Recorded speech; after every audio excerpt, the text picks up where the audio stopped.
All right, so today I'm going to restore this old scooter for a friend of mine.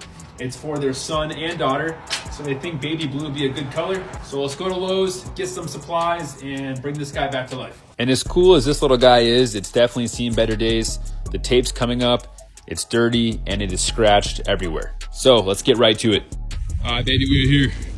A little nervous. There's always a lot of pressure when doing this stuff for a friend, so let's hope it turns out nice. Okay. The only problem is I'm colorblind. So this looks baby blue. This looks baby blue. They said they like the color of my hat, so I mean, it's kind of hard to tell. I didn't mind the colors over there, but want to check Home Depot just to be safe. And basically the same selection. There's a few more shades.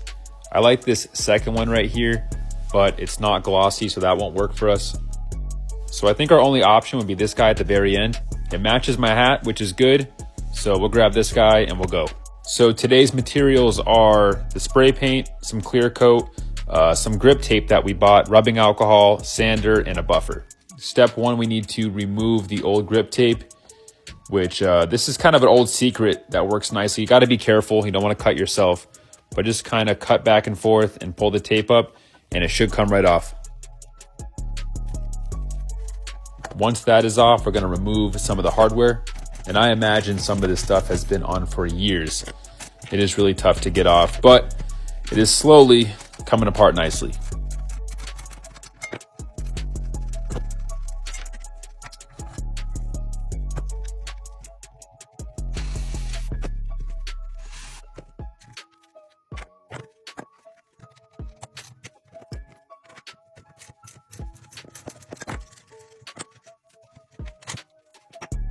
Now, once the scooter is fully disassembled, it's time to grab our sander and try to sand off some of the old paint. And more importantly, we just want to sand all the scratches out just to make our new surface nice and smooth.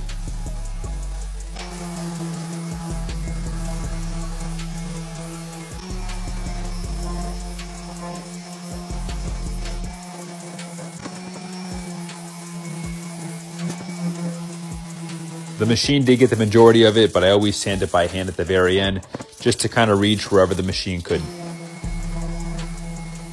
And then once that is done, we'll take some hand soap and just kind of wash it off, try to remove some of that sand dust. It'll make it easier for our paint to bond to the surface. Now I'm going to take a buffer kit and try to buff out some of the chrome here. And what happens is over time it starts to kind of rust and dull. So we just kind of want to buff it out and make it shine again.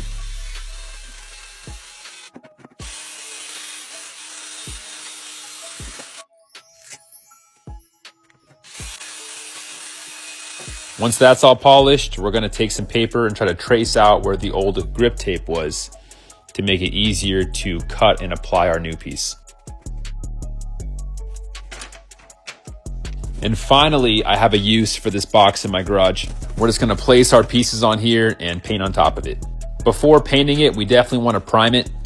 And even before priming it, just to be safe, we're gonna add a little bit of rubbing alcohol. This will just help dry up any grease that may be on the surface. And I will say primer is technically optional. You don't really need to use it, especially if you sand and prep the surface well enough. But I really want to do it here because we're going from a dark red color to a bright baby blue.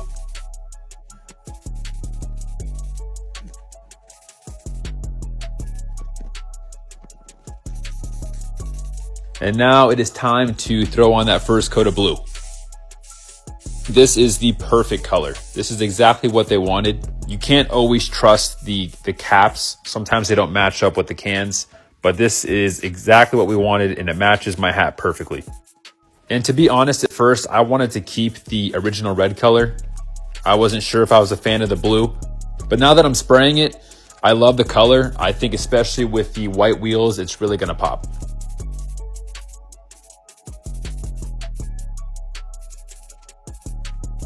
Also, I'm just gonna keep the handlebars white. I think if we go with blue, it's gonna be too much blue. If we go black, it will throw off the look of it, and chrome might look a little bit tacky, so we'll keep the white. But speaking of chrome, I think we should replace these old rusted washers with some nice new ones.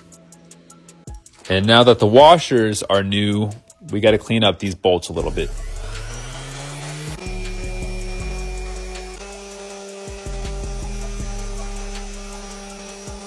Now we're going to finally hit these wheels. And honestly, the paint looks really good. They're just dirty. Just going to use some dish soap, wipe them off, and they'll be good as new.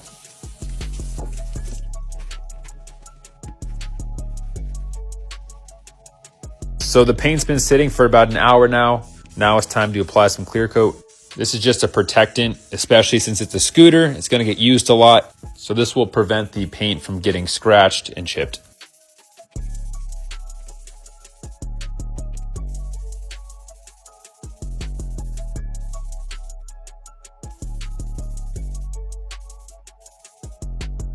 And now one of the final steps, we're going to take that grip tape that we sketched earlier and just cut it out.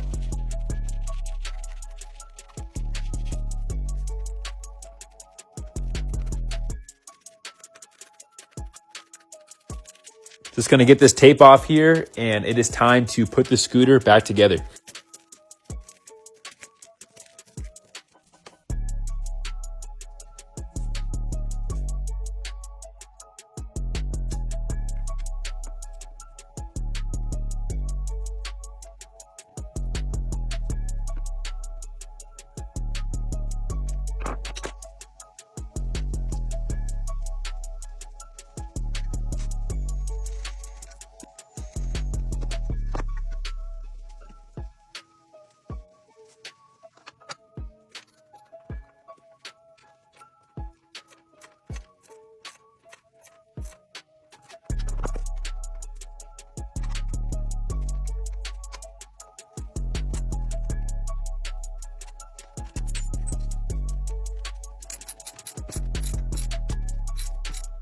Moment of truth with the grip tape to see if it fits properly, because you only get one shot at it.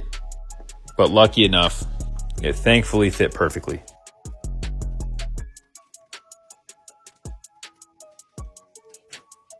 And that's just about it. Just gonna add some decorations, a little bow on the front.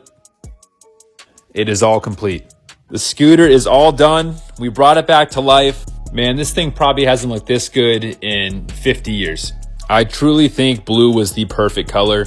Again, here's before, it was all scratched up, and here is after. It looks polished, it looks like powder coat.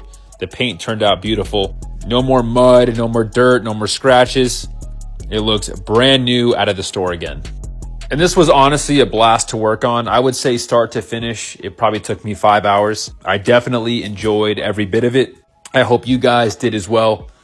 And more importantly, I hope the kids enjoy this and this scooter gets many, many more years of life.